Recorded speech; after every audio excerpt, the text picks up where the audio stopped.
Ha. Meşhur adam olmuşsan. Ha? Cavad familiyası. Səmədzadə. Düşmək, tanış olmaq. Sən necəsən? Bir də mən səninlə görüşmək istədim, sən Bakıda telekanallara getmişdin. Nətərdir telekanallar?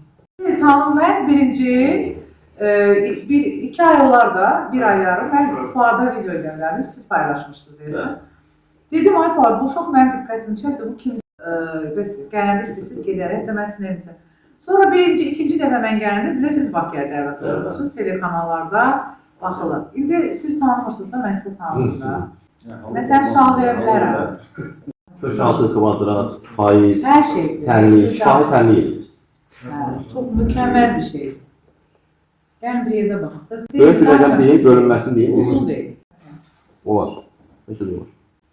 İşte gəlirəm 63. Nə qədər elə? 34 vur 56, bəli. Üstə gəlir, neçə? 63. 63.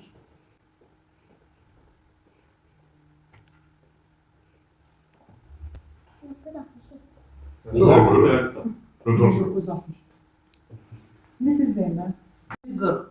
240 hansı ədədlərə bölünür? 120, 60, 40, 4, 6, 80, 24, 48. Bu hasanlı idi. Böyük rəqəm deyil, böyük rəqəm. Tamam. Bir tane ben sorayım. Ha, soruş. 63 vur 72.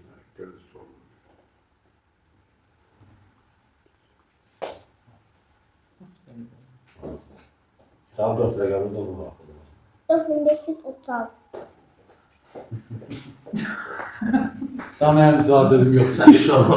Siz beraber oturup ben Tamam. bu bir fenomendir. Artık sen Fenomen. sana görürüm ki hiç onu deyirəm, bu istedaddır. İstedaddır. Bilmirəm ailənizdə yəni. Məhkəmə getmir, değil mi? Məktəbə qədər hazırlığa gedir. 5 yaşdır.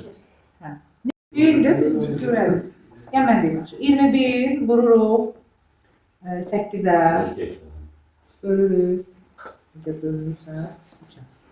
Bölünmüş. 8'e bölünmedi. 21 vururuq 8'ə bölürük 3'ə. Nə bir zat? 56. 56. İndi mən sizin deputatınız. İndi texnologiyalar dövrüdür. 20 değil. 21 bölü 8'ə bölü 3. Təşkil mü?